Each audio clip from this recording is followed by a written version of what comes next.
Experts کا ماننا ہے کہ اس دور میں ایسی آملیٹ صرف وہی لوگ پہنتے تھے جو ہائی اسٹیٹس کے ہوتے تھے۔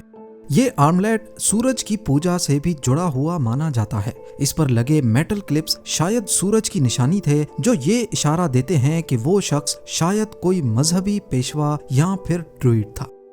کروگر مین کے بارے میں انویسٹیگیٹرز اب کافی کچھ جان چکے تھے۔ اونچا قد، مسکولر باڈی، سماج میں اعلیٰ درجہ اور ممکنہ طور پر کوئی ریلیجیس لیڈر۔ اب جاننا یہ تھا کہ یہ مارا کیوں اور کیسے گیا۔ دیکھا جائے تو باڈی دلدل کے بیچوں بیچ ملی تھی، پانی اور سڑے ہوئے پودوں کا ایسا مکسچر جس نے 2400 سالوں سے باڈی کو پریزرو کر رکھا تھا۔ اس دلدل میں سڑے ہوئے پودے پانی کو ایسیڈک کر دیتے ہیں، جس کی وجہ سے باڈی کے باہر کا حصہ سخت چمڑے کی طرح ہو جاتا ہے اور وہ اندرونی پارٹس کو سڑنے سے، ڈی کمپوز ہونے سے بچا دیتا ہے، ٹھیک جیسے ممیز میں ہوتا ہے۔ ممیز کا ذکر ہو تو سب کو اینشینٹ ایجپشن ممیز ذہن میں آتی ہیں۔ وہ بھی پریزروڈ ہوتی ہیں، لیکن ان کو جان بوجھ کر سکھایا جاتا تھا، پر دلدل میں پڑی باڈیز نیچرلی پریزرو ہو کر ممی بن جاتی ہیں، یعنی جو نشان یا سوراخ جہاں ہوتا ہے وہ وہیں وقت میں قید ہو جاتا ہے۔ یعنی اس باڈی میں جو بھی نشان موت سے پہلے بنے وہ آج بھی ضرور وہیں پر ہوں گے۔ کروگر مین کے دونوں ایلبوز پر سوراخ موجود تھے۔ جب ان سوراخوں کے اندر کا معائنہ کیا گیا تو ایکسپرٹس کو اندر لکڑی کے چھوٹے چھوٹے ٹکڑے دکھائی دیے۔ ایکسپرٹس کا ماننا ہے کہ شاید موت سے قبل اس کے بازو لکڑی سے بنی مڑی ہوئی رسی سے کس کے باندھے گئے تھے، جس کی وجہ سے لکڑی کا ایک کنارہ اندر بھی گھس گیا تھا اور دلدل نے اس لکڑی کے ٹکڑوں کو بھی پریزرو کر دیا۔ ایکسپرٹس کا ماننا ہے کہ یہ سوراخ دردناک ضرور تھے لیکن جان لیوا نہیں۔ شاید کروگر مین کو کنٹرول میں رکھنے کے لیے ایسا جان بوجھ کر کیا گیا تھا۔ باڈی اب ایک ایک کر کے 2400 سال پرانے راز اگل رہی تھی، پر سوال یہ ہے کہ موت سے قبل اسے باندھا کیوں گیا تھا اور آخر اتنے قداور شخص کو مارا کیسے گیا۔ معائنہ کرنے پر دیکھا گیا کہ گردن کے پاس کٹ پیچھے سے اوپر اور آگے سے نیچے تھا۔ یہ صاف صاف اشارہ تھا کہ موت کے وقت اسے آگے جھکایا گیا تھا گھٹنوں کے بل، اور پھر پیچھے سے وار کیا گیا۔ انویسٹیگیٹرز کا ماننا ہے کہ گردن کا اس طریقے سے الگ ہونا ایک پلانڈ ایگزیکیوشن لگتی ہے، کسی سزا کے طور پر، نہ کہ کوئی ایکسیڈنٹ یا جنگ میں موت ہونا۔ باڈی پر ایک اور انجری نے اس گتھی کو سلجھانے میں کافی مدد کی۔ دیکھا گیا کہ کروگر مین کی لیفٹ نپل کو چاقو کے ذریعے کاٹا گیا تھا۔ یہ ایک عجیب حرکت تھی جس کے پیچھے کا مقصد کافی گہرا بھی ہو سکتا ہے۔ عام طور پر ایسا کوئی صرف تب کر سکتا ہے اگر اسے اپنا سگنیچر مارک چھوڑنا ہو، یا پھر اینشینٹ دور میں یہ کوئی ریچول کا حصہ بھی ہو سکتا ہے۔ یہ وہ سوال تھا جس کا جواب کسی کے پاس نہیں تھا، کوئی ایسا جواب جو کروگر مین کی ابھی تک کی کہانی میں زنجیر کی کڑی بن جائے۔ اس کے بعد کچھ ایسا ہوا جس نے ابھی تک کی انویسٹیگیشنز میں جیسے جان بھر دی ہو۔ اسی سال جہاں سے کروگر مین کی باڈی ملی، وہاں سے تھوڑا ہی دور آئرلینڈ کی میتھ کاؤنٹی میں سے ایک اور دلدلی ایریا سے دوسری باڈی ملتی ہے۔ اسے ایکسپرٹس نے کلونی کیون مین کا نام دیا، اور حیران کن طور پر یہ شخص بھی ٹھیک اسی دور میں مرا تھا جب کروگر مین کی موت ہوئی۔ ایکسپرٹس کو ان دونوں باڈیز میں کافی ساری چیزیں ایک جیسی نظر آئیں۔ یہ دونوں پریزرو تھیں، دونوں ایک ہی سال میں زندہ تھے، دونوں باڈیز کافی قریب قریب ملی، دونوں کا نچلا حصہ غائب تھا، اور سب سے بڑھ کر دونوں کی لیفٹ والی نپل بھی غائب تھی۔ یہ چیزیں اشارہ کر رہی تھیں کہ ان دونوں مرڈرز کے پیچھے شاید کوئی ایک ہی گروپ تھا۔ ایکسپرٹس اب سچ جاننے کے کافی قریب پہنچ چکے تھے، ایک ایسا سچ جو انہیں ہسٹری میں ہی ملنے والا تھا۔ یہ دونوں کون تھے، اس کا جواب ایکسپرٹس کو 5th سینچری کے آئرش مذہبی مبلغ کی کتابوں میں ملا۔ یہ سینٹ پیٹرک کی لکھت تھیں جن کو ان مرڈرز کے 900 سالوں بعد لکھا گیا۔ پیٹرک کا کہنا تھا کہ اینشینٹ آئرش کنگڈم میں کنگز کی نپلز بہت معنی رکھتی تھیں، اور اگر لوگوں کو اپنے بادشاہ کو عہدے سے ہٹانا ہوتا تو وہ ان کی نپلز کاٹ دیتے تھے۔ اونچا قد، کٹے ہوئے صاف ستھرے ناخن، بازو میں آملیٹ اور نپلز کا کٹا ہونا۔ کروگر مین اور کلونی کیون کوئی عام شخص نہیں، بلکہ یہ 2400 سال پہلے اینشینٹ آئرش کنگڈم کے بادشاہ ہوا کرتے تھے۔ پر آخر ان دونوں بادشاہوں کو لگ بھگ ایک ہی دور میں کیوں مارا گیا؟ کیا یہ کوئی ریچول تھا یا پھر کنگڈم کوئی بھاری نقصان اٹھا رہا تھا؟ اس کا جواب ایکسپرٹس کو اسی دلدل میں ملا جہاں سے ان کی باڈیز ملی تھیں۔ دلدل ایک لیئرڈ کیک کی طرح ہوتی ہے، ہر 12 سالوں میں 1 سینٹی میٹر کی لیئر بڑھ جاتی ہے۔ اس میں گلے ہوئے پلانٹس، کیچڑ اور آس پاس فصلوں کا پولن ٹریپ ہو جاتا ہے۔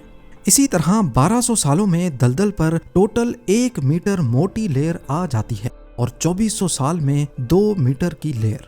ہر لیئر میں اس دور کے ایٹماسفیئر کی کہانی لکھی ہوتی ہے، ٹھیک کسی ٹائم کیپسول کی طرح۔ ایکسپرٹس یہ جاننا چاہتے تھے کہ 2400 سال پہلے یہاں کا موسم کیسا تھا اور کون کون سی فصلیں ہوئی تھیں۔ اس کے لیے انہوں نے دلدل میں 2 میٹر نیچے کے سیمپلز لیے اور مائکروسکوپک ایویڈنس ڈھونڈنا شروع کر دیا۔ ہر فصل کے پولن کی شکل الگ ہوتی ہے جسے پہچاننا آسان ہوتا ہے۔ معلوم پڑا کہ اس دور میں ٹھنڈ اور نمی کافی زیادہ تھی اور دوسری لیئرز کے مقابلے میں اس دور میں لوگوں کی فصلیں بہت کم ہوئی تھیں۔ فصلوں کے بجائے ایکسپرٹس کو صرف جنگلی گھاس بھوس کے پولن ملے، جس سے ثابت ہوتا ہے کہ اس دور میں لوگ بھوکے مر رہے تھے۔ کنگڈم مشکلات کا شکار تھی اور ظاہر ہے اس حالت میں لوگ بھی کافی افسردہ تھے۔ اینشینٹ کنگڈمز میں لوگوں کا ماننا تھا کہ خوشحالی کا سارا دار و مدار وقت کے بادشاہ پر ہوتا ہے، اور جب بادشاہ خوشحالی نہیں لا پاتا تھا تو اسے ہٹا دیا جاتا تھا۔ شاید یہی وجہ تھی کہ لوگوں نے بادشاہ کو ہی قربان کر کے نیا بادشاہ چن لیا۔ نپلز کاٹنا ایک طرح سے کنفرمیشن تھی اس بات کی کہ اگلے جنم میں بھی یہ شخص کبھی بادشاہ نہ بن پائے۔ پر کیا کروگن مین کو معلوم تھا کہ اس کو قربان کیا جا رہا ہے یا پھر یہ سب اچانک ہی ہوا؟ اس سوال کا جواب باڈی کے پیٹ میں چھپا ہے۔